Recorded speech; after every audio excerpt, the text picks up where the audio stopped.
The giant alien ship appeared in Earth's sky without warning. People across the planet stopped and stared up at the massive vessel that blocked out the sun in some places. News channels showed the same images over and over. A sleek, dark ship larger than any human structure ever built. Lieutenant Commander Maya Chen watched from the bridge of her stealth ship, the Phantom Asterisk. Her vessel was tiny compared to the alien monster above Earth, but it had one advantage. The aliens couldn't see it. Status report, Maya ordered, her dark eyes fixed on the screen. The alien vessel hasn't made any aggressive moves yet, her second-in-command replied. They're broadcasting some kind of message on all frequencies. Within hours, the aliens revealed themselves as the Galactic Hegemony, a group of 7 advanced species that ruled most of the known galaxy. Their leader, a tall, blue-skinned creature named Orcs, spoke perfect English as he addressed Earth's leaders. "We welcome humans to join our peaceful alliance," Orcs said, his 4 eyes blinking in an unsettling pattern. "As a protected species, you will benefit from our advanced technology and wisdom." Maya didn't trust him. There was something cold in those alien eyes. Her suspicions proved correct 3 days later when Earth's leaders hesitated to sign the Hegemony's agreement. The aliens revealed their true intentions. "You have 24 hours to surrender," Orcs announced, "or face extinction." More Hegemony ships appeared around Earth. They positioned weapons above major cities.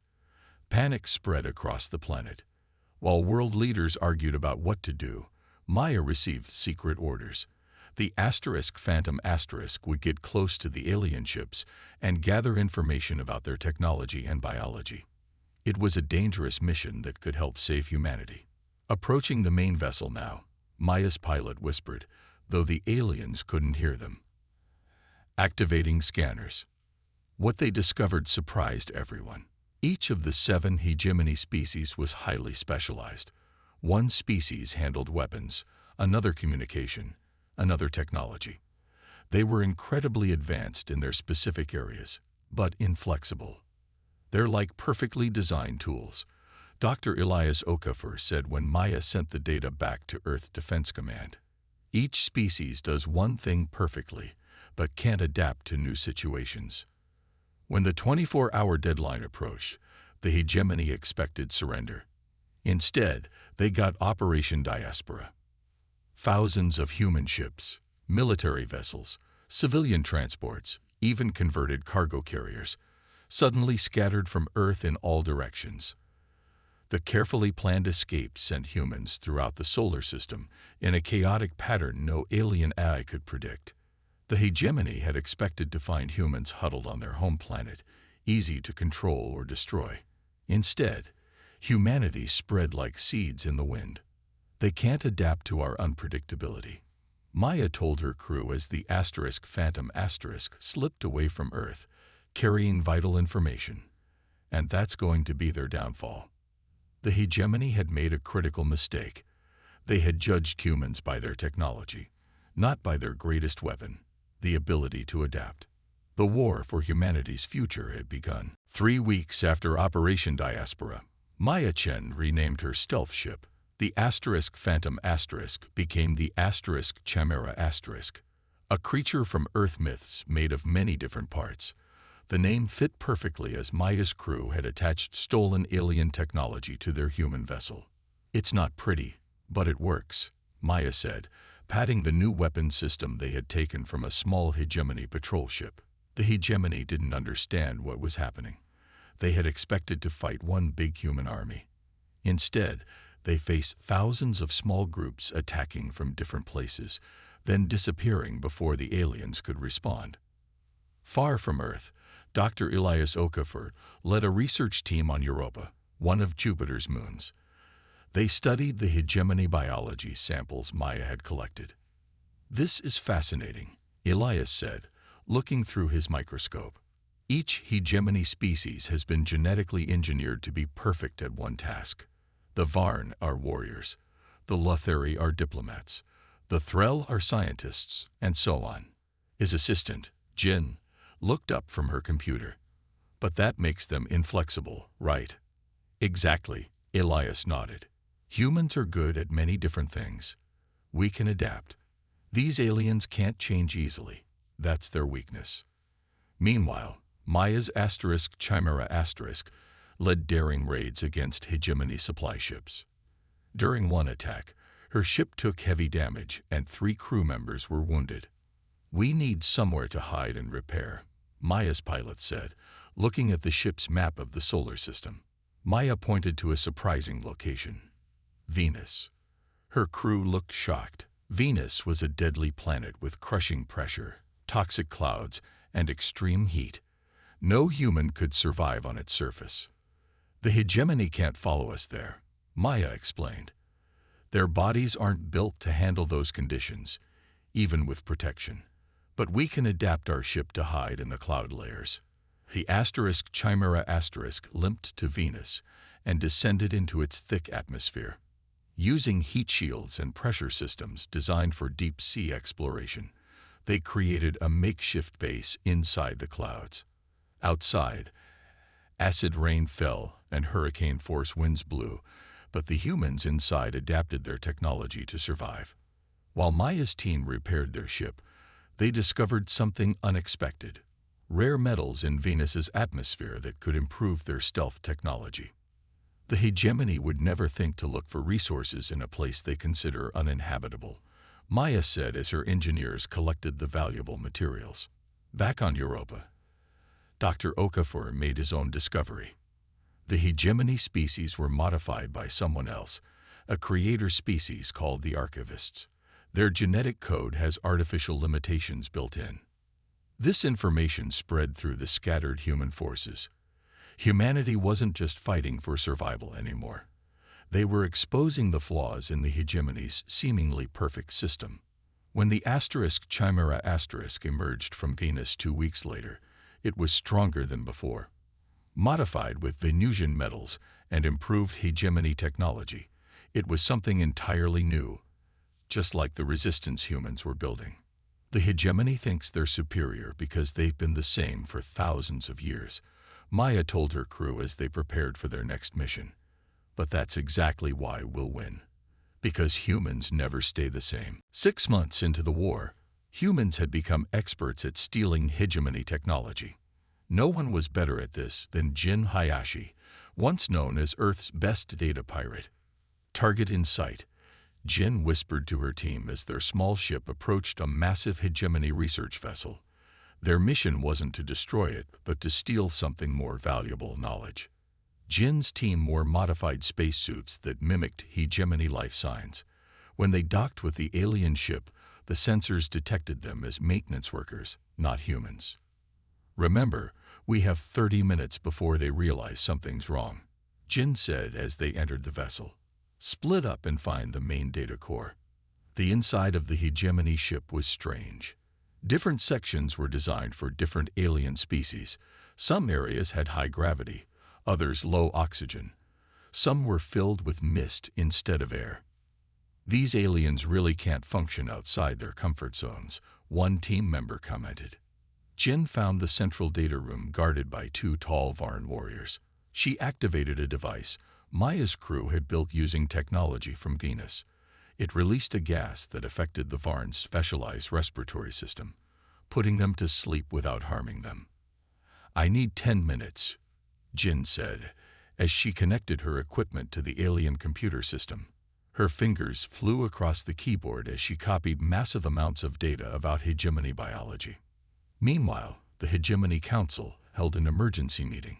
Supreme Director Cole, a Varn military leader, slammed his fist on the table. These humans adapt too quickly. They're using our own technology against us, he growled. We must end this resistance now. The council decided to send the Herek, a species bred specifically for hunting and killing. Within days, these predators began tracking human bases throughout the solar system. Back on Europa, Dr. Okafor received the stolen data from Jin's mission. As he studied it, his eyes widened in shock. This changes everything, he told Maya during a secure communication. The 7 hegemony species were genetically engineered by the archivists to serve specific functions. They're not naturally evolved. They were designed like tools. Can we use this information against them? Maya asked. Better than that, Elias replied. I can develop targeted countermeasures for each species based on their genetic weaknesses. As the Herek closed in on human hideouts, Maya proposed a daring plan to Earth's remaining military leaders. Instead of just running, some of us should allow ourselves to be captured, she said. The other commanders looked at her like she was crazy. The hegemony thinks in straight lines, Maya explained. They expect us to hide or fight. If we do something completely unexpected, it will confuse them. Plus, we can gather intelligence from inside their systems. After much debate, the leaders approved her plan. Maya selected volunteers for what seemed like a suicide mission. This isn't surrender, she told them before they departed. This is adaptation. We're becoming what they least expect, prisoners who are exactly where they want to be. As the volunteer ships prepared to be captured, Dr. Okafor worked day and night developing weapons that targeted the hegemony's biological weaknesses created by their own designers in exchange for specialized perfection. The next phase of the war had begun. The hegemony prison world, Tartarus 9, was designed to hold the galaxy's most dangerous criminals. Now it held Maya Chen and her volunteer team. Guards from the warrior Varn species marched them through cold metal corridors to their cells. Enjoy your stay, humans, the head guard laughed. No one has ever escaped Tartarus 9. Maya said nothing, but her eyes recorded everything. The guard schedules, the security systems, and most importantly, how different alien prisoners were kept in different sections. Her cell was small and bare. The hegemony thought they understood human needs. They provided basic food, water, and sleep space. But they didn't understand human creativity. Within days, Maya had made friends with the cleaning drone that visited her cell. Using skills from her engineering background, she reprogrammed it to carry messages to other human prisoners. Phase 1 complete, she whispered to herself when the network was established. Time for Phase 2. The prison held species from across the galaxy, not just the 7 hegemony types, but others they had conquered. Many hated their hegemony rulers, but had never dared to resist. Maya observed how the prison was designed with special sections for each alien type. The aquatic Mrel needed water tanks. The giant Boras required reinforced floors. The flying Orcs needed high ceilings. They built separate spaces because each species is so specialized. Maya told her team through their secret message system, but that creates blind spots where humans can move freely. Meanwhile, back in the solar system, Dr. Okafor completed his work on a special virus. Unlike normal viruses, this one didn't attack biological systems. Instead, it targeted the neural implants all hegemony officials use to communicate.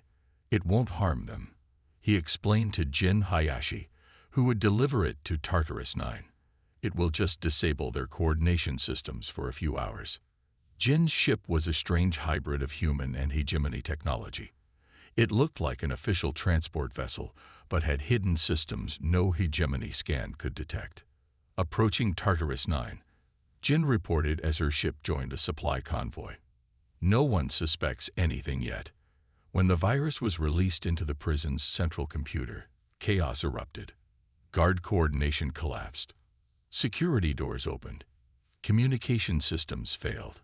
In the confusion, Maya led not just the human prisoners but thousands of other species in a massive breakout. Many had skills or knowledge that could help fight the hegemony. The humans freed us when no one else would, shouted a Kelth prisoner as they overwhelmed the confused guards. The prison's hangar held dozens of ships. Maya and the escaping prisoners captured the largest, a hegemony warship. We need to remember this moment, Maya told the diverse group of aliens now following her. The hegemony thinks everyone must stay in their assigned place, but together, we just proved them wrong. As their stolen warship blasted away from Tartarus 9, Alarms sounded throughout Hegemony space. For the first time in thousands of years, the mighty Hegemony faced an enemy that grew stronger from defeat. The Hegemony Council received the news with shock and anger. How could primitive humans coordinate such an escape? Supreme Director Cole demanded. The answer was simple but impossible for the specialized Hegemony to understand. Adaptation. The stolen Hegemony warship, which Maya renamed Adaptable, drifted silently through space. Jin Hayashi's discovery team had found something incredible in the captured Hegemony archives. The archivists didn't die out as the Hegemony claims. Jin explained, showing Maya the ancient data files. They were overthrown by the 7 species they created. Maya studied the star charts Jin had uncovered. And you think there's an archivist vault here? She pointed to a small, uninhabited star system far beyond Hegemony territory. If we're right, it could change everything, Jin said. Maya gathered her diverse crew, humans and aliens who had escaped from Tartarus 9. We're going on a dangerous mission beyond Hegemony space. Anyone who wants to stay behind can join the resistance in the solar system. No one left. The journey took weeks. They navigated through a thick, dangerous nebula that damaged their ship's engines. Normal crews would have turned back, but Maya's team wasn't normal. The propulsion system is designed specifically for Hegemony engineers to repair, said Krell, a 6-armed alien mechanic. But if we combine human tools with my extra limbs, working together, they fixed the engines using methods no Hegemony engineer would have considered. When they finally reached their destination, they found a small artificial planet hidden inside an asteroid field. It's definitely archivist technology, said Vela, a former Hegemony scientist who had joined their crew. Much more advanced than anything the Hegemony has now. Maya led a small team inside. The facility was dark and silent until they reached the central chamber. Suddenly, lights activated and a holographic figure appeared, tall, elegant, and unlike any species they had seen before. Visitor identification protocol initiated, the figure said. Species identified. Human. Status. Potential inheritor. The hologram was an AI, the last remnant of the archivist civilization. It revealed a shocking truth. The archivists had known about humans for centuries. Your species possesses the critical trait our creations lack, the AI explained. You evolve culturally and technologically without sacrificing biological adaptability. The facility contained the original genetic templates of all Hegemony species before their specialized modifications. The archivists created the 7 species to serve specific functions. The AI continued, but they became too specialized and rebelled against their creators. The AI offered Maya access to all archivist knowledge and technology, a gift that could help humanity defeat the Hegemony. As Maya considered this offer, alarm sirens blared throughout the facility. Multiple Hegemony vessels approaching reported her second-in-command over the communication system. They must have tracked us. The AI gave Maya a choice. You can destroy this facility to prevent its capture, or attempt a data transfer that will reveal your location but save our knowledge. Maya didn't hesitate. Start the transfer. We'll defend this position. As Hegemony ships surrounded the artificial planet, Maya prepared her crew for battle. This wasn't just about survival anymore. It was about preserving knowledge that could free the entire galaxy from Hegemony control. The Hegemony thinks everyone must stay the same forever, Maya told her crew as they took battle positions. We're about to show them the power of change. The Hegemony fleet fired upon the archivist facility as Maya's crew fought desperately to protect the data transfer. Shields down to 40%, shouted Maya's pilot as the Adaptable shook from enemy fire. Maya rushed back to the ship's bridge.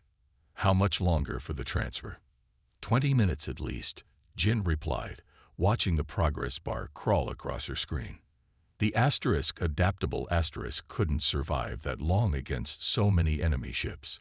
Maya stared at the archivist technology around her and made a decision that no Hegemony commander would ever consider. There's one way we might survive this, she said. The Archivist AI showed me their neural interface. It would let us control ship systems with our minds. Her crew looked shocked. The Hegemony species were physically unable to use such technology. Their specialized brains couldn't handle the complex neural patterns. "Is it safe?" asked Vela, the former Hegemony scientist.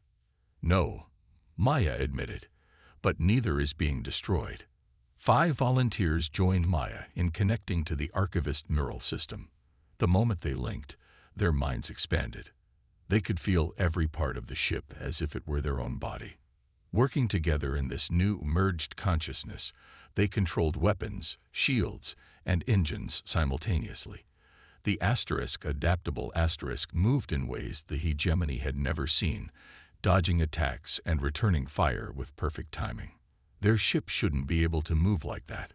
Supreme Director Coles shouted from his command vessel. No pilot has such reflexes. When the data transfer completed, Maya directed the ship to escape through a gap in the Hegemony formation. As they jumped to safety, the neural interface overloaded. Maya and her volunteers collapsed in pain. Back in Earth's solar system, Dr. Okafor received the Archivist data and made a revolutionary discovery. The Hegemony's genetic modifications could be reversed. He explained to human leaders. We could restore their ability to adapt and evolve. Meanwhile, engineers used the Archivist technology to improve human neural networks. These weren't controlling implants like the Hegemony used, but interfaces that enhanced human abilities while preserving individual choice. Maya recovered slowly from the neural connection. Her brain had changed. She sometimes saw patterns no one else could understand and had dreams of possible futures. "We paid a price," she told Jin from her medical bed. "But it was worth it." The Hegemony launched a major attack against the human colonies on Mars, expecting the usual hit-and-run tactics. Instead, they faced humans using modified versions of Hegemony technology in ways the creators never imagined. Human ships had combined Varn weapon systems with Threll sensor arrays, something no Hegemony engineer would consider because the species couldn't work together effectively. For the first time, a Hegemony assault was completely defeated, not just delayed. The Hegemony Council gathered in emergency session. Supreme Director Cole's voice shook with rage as he addressed his fellow leaders. "These humans are an evolutionary infection. They take our perfect systems and corrupt them with adaptation." The Council approved Cole's desperate recommendation. Activate the evolutionary terminus, a superweapon designed to sterilize Earth's entire solar system. What they didn't realize was that the weapon had been built by the Archivists with a purpose even the Hegemony didn't understand. As the Hegemony prepared their superweapon, something unexpected happened. A secret message reached Jin Hayashi on her communication system. "This is Ambassador Vela of the Lothari," said the tall, elegant alien on the screen. "Not all of us in the Hegemony support this war." Jin immediately took the message to Maya, who was still recovering from the neural damage. "It could be a trap," Jin warned. Maya studied the alien's face. "No, I think she's genuine. The Lothari are the diplomat species. They understand communication better than the others." Ambassador Vela secretly met with Jin on a small asteroid base. She brought 5 other aliens from different Hegemony species. "Watching humans adapt has made some of us question our entire society," Vela explained. "Maybe specialization isn't the only path forward." The rebels provided critical information about the evolutionary terminus, the superweapon that required all 7 Hegemony species working together to operate. "Each species controls a different part of the weapon," Vela said, showing them the plans. "The Threll are the most important. Their empathic abilities coordinate the energy matrix." Maya, still experiencing occasional neural visions from the Archivist connection, developed a strategy. "We won't attack the weapon directly. We'll target the Threll operators." Dr. Okafor had completed a gene therapy that could gradually restore adaptability to Hegemony species. He sent samples to Vela's group. "This isn't to harm you," Maya assured the rebels. "It's to free you from your biological limitations." The dissidents spread word through the Hegemony ranks. For thousands of years, each species had accepted their role without question. Now they began to wonder, what if they could change? A young Thrall scientist named Nexer joined the rebellion after seeing the gene therapy results. My entire life, I was told my brain could only work one way, he said. But the human treatment has allowed me to dream for the first time.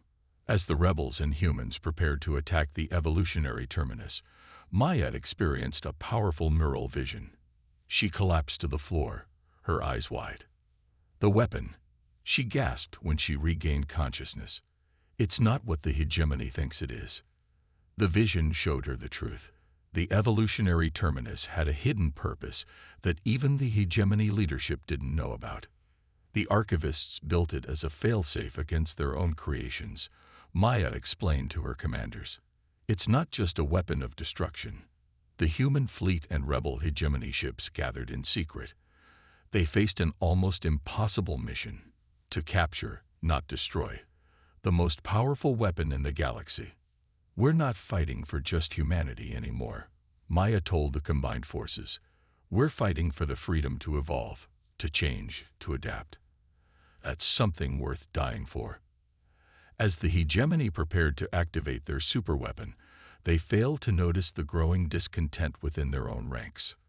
The whispers of dissent had become a storm of rebellion, powered by a force the hegemony had never valued: the desire for change. The joint human dissident fleet approached the massive evolutionary terminus station. The dark, star-shaped weapon hung in space like a giant metal spider, surrounded by the largest hegemony defense fleet ever assembled. This is it, Maya told her crew aboard the Adaptable. The moment that decides not just our future, but the future of all intelligent life. The battle began suddenly and violently. Human ships darted between larger hegemony vessels, using their superior maneuverability. The rebel hegemony ships caused confusion by using identification codes that made them appear friendly until they opened fire. Keep their attention on the main fleet, Maya ordered as she led a small strike team in a stealth shuttle. We need to reach the central chamber. Despite her still healing neural damage, Maya felt strangely calm. The archivist connection had changed her brain, giving her insights no other human had. Inside the terminus station, Maya's team fought through hegemony defenders. The rebels had provided them with maps and security codes, but they still faced fierce resistance. Supreme Director Cole has ordered the weapon activated early. Warn Nexer, the Thrall scientist who guided them through the station. We have less than 20 minutes. They finally reached the central chamber, a massive room filled with control stations for each hegemony species. In the middle stood a crystal structure pulsing with energy. This isn't what they told us, whispered Vela, looking at the ancient technology. This isn't a weapon of destruction. Maya approached the crystal. It's a genetic resequencer. The archivists built it to reset their creations if they ever became too dangerous. The hegemony leadership doesn't understand its true purpose, Nexar added. They only see its destructive capability. Outside, the battle raged. Human ships were taking heavy losses, but they kept fighting, keeping the hegemony forces occupied while Maya's team worked. As the terminus powered up, Maya made a decision that would change the course of the war. Instead of shutting it down, she accessed the archivist controls, using her neural connection to redirect its purpose. What are you doing? Vela asked anxiously. Giving everyone a choice, Maya replied, her fingers dancing across the ancient interface. The terminus activated, sending out a wave of energy. But instead of destroying the solar system, it began breaking down the artificial genetic barriers in hegemony biology. Gradually, not instantly, allowing each individual to adapt in their own way. On his flagship, Supreme Director Cole realized something had gone wrong. The weapon is malfunctioning. Destroy the station, he ordered in panic. Half the hegemony fleet obeyed, turning their weapons on the terminus. But others, already affected by doubts and now feeling the first subtle changes in their biology, refused. The resulting confusion turned into civil war as hegemony ships fired on each other, while the modified terminus wave continued to spread. Maya used her neural connection to broadcast a message across all Hegemony communication channels. You were made to be tools, but you were meant to be people. Adaptation isn't weakness, it's freedom. As the station began breaking apart from enemy fire, Maya's team raced back to their shuttle. The terminus had done its work, not destroying life, but giving it the chance to evolve. 3 months after the terminus event, Maya stood on the observation deck of the research station on Europa. Through the window, she could see scientists from 5 different Hegemony species working alongside humans. The changes are happening faster than we expected, Dr. Okafor said, showing Maya his latest reports. The rigid specializations are breaking down. The Hegemony had fractured. Many worlds had accepted the genetic changes beginning to spread through their populations. Others, led by Supreme Director Cole, still fought to maintain the old order. Look at this, Elias said, pointing to a young Varn. Once bred only for combat, the Varn now showed talent for engineering. He's developing skills that were genetically blocked before. On a view screen, Jin Hayashi reported from a former Hegemony world where she led a diplomatic mission. We've established trade agreements with 3 more planets, she said. They're eager to share knowledge now that it's not controlled by the Hegemony Council. Maya nodded, but winced as another neural surge hit her. Her brain, permanently altered by archivist technology, sometimes showed her glimpses of possible futures. Another vision? Elias asked with concern. Yes, Maya whispered. I saw paths. Thousands of evolutionary paths for all our species. Alarms suddenly blared throughout the station. Hegemony loyalist fleet detected entering the solar system, announced the security system. Supreme Director Cole is leading the attack personally. This was the moment they had prepared for. Cole, commanding the last major loyalist force, had come to destroy Earth before the evolutionary contamination could spread further. Maya rushed to the command center. The battle displays showed the Loyalist Armada approaching Earth. Defending the planet was a mixed fleet of human and former Hegemony ships. Many were crewed by multiple species working together, something impossible under the old Hegemony rules. They still outnumber us, Jin said through the communication link, but we're more adaptable. As the battle reached Earth's orbit, Maya felt a powerful neural surge building. Unlike the painful ones before, this felt different, expansive and connecting. In the midst of the battle, Maya collapsed, but what seemed like defeat became something extraordinary. Her consciousness, enhanced by archivist technology, suddenly linked with every human and Hegemony mind in the system. For a brief moment, everyone, defenders and attackers alike, shared Maya's vision of the future. 1,000 new evolutionary paths, each valuable, each contributing to something greater than any single species could achieve alone. When the neural link faded, most of the Loyalist crews lowered their weapons. They had seen what Maya saw, a future worth building together. Only Supreme Director Cole and his most devoted followers continued fighting, unable to adapt even when facing extinction. This is what the archivists intended, Maya said weakly as she recovered. Not control, but connection. Not uniformity, but diversity. As the last Loyalist ships were defeated, humanity and their new allies looked toward a future no one could have predicted, one where adaptation, not specialization, would guide the evolution of all intelligent life. 1 year after the defeat of Supreme Director Cole and his Loyalists, representatives from Earth and 27 former Hegemony worlds gathered on a special meeting place, a terraformed asteroid named Convergence. Maya Chen stood before the diverse assembly. Some aliens looked as they always had, while others showed subtle changes as their biology slowly freed itself from ancient limitations. Today we create something new, Maya said. Not an empire like the Hegemony, but a covenant between equals. The leaders signed the Adaptive Covenant, establishing new rules for cooperation among the stars. The main idea was simple. Every species had the right to choose its own path. Dr. Okafor presented his latest research. The genetic changes are fascinating, he told the assembly.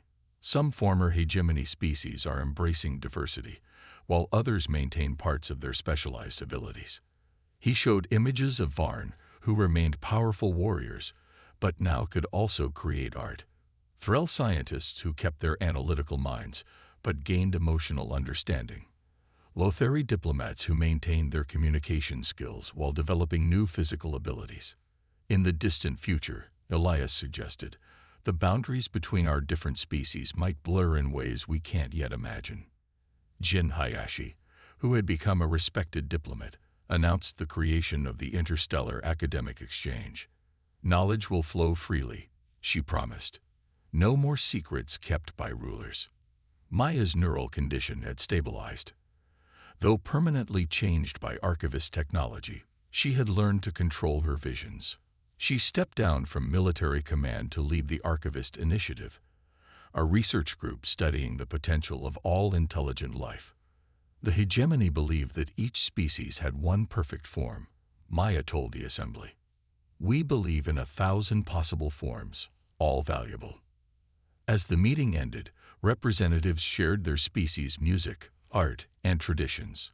A Varn sang a battle song while a Threll created complex mathematical patterns in the air. Humans danced to ancient earth rhythms. Each culture was evolving in ways impossible under the rigid hegemony system. The celebration was interrupted when long-range sensors detected unknown ships approaching from beyond explored space. In the past, such a discovery would have brought fear of conquest or invasion. But now, Maya smiled as she sensed the approaching minds. These weren't enemies to fight but new civilizations to meet. New patterns of life, new forms of adaptation. We will greet them not as conquerors or as subjects, she told the nervous representatives, but as adaptable equals, ready for whatever comes next. The assembly broke into applause. The great lesson of the war had been learned. The universe was too vast, too strange, and too wonderful for any one pattern of life to claim superiority. The greatest weapon had never been technology or control or even knowledge. It had always been the ability to change, to grow, to adapt. Humanity had taught the stars how to evolve again, and now the future held infinite possibilities.